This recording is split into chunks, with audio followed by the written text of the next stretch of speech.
start Monday night's assault on a police party in Islamabad, which left one cop dead and two injured, marks a significant uptick in the banned Tehreek-e-Taliban Pakistan's resurgent campaign of militancy.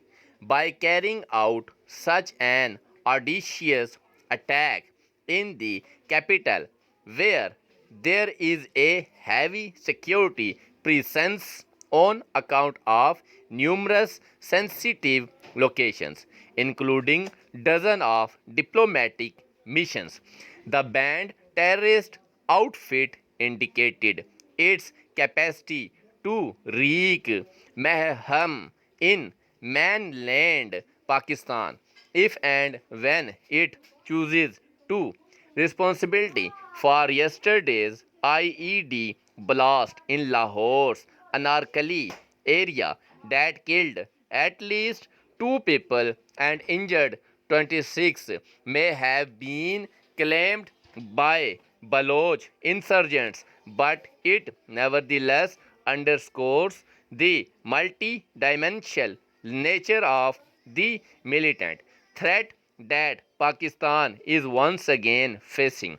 Until now, in its latest iteration, the TTP had mainly been targeting security forces in the former FATA area, as well as tribal leaders, peace campaigners, and government officials. For locals, the violence has revived memories of the nightmare years when the area was a terrorist hub and a target of US drone attacks and Pakistan army offensive.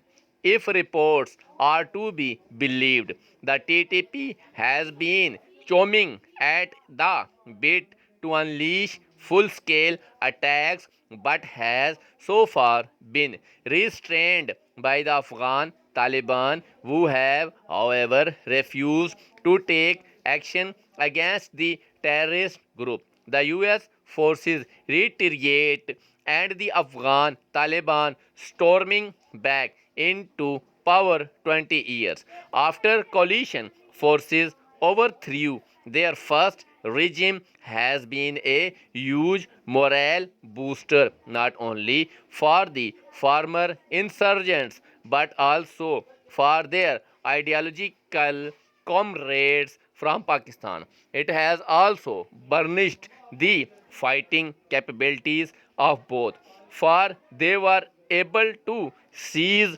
arms and equipment worth billions of dollars left behind by the retreating US forces.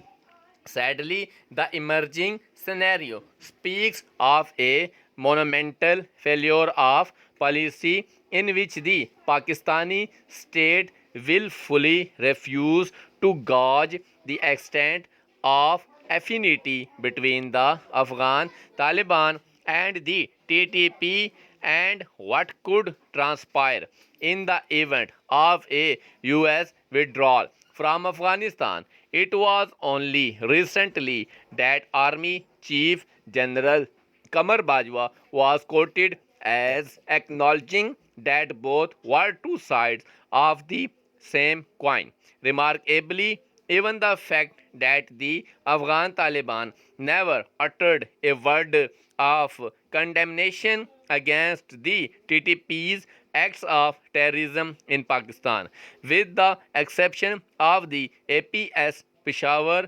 massacre that did not change the state's blinkered approach, and now the people of Pakistan may have to pay the price. Full stop.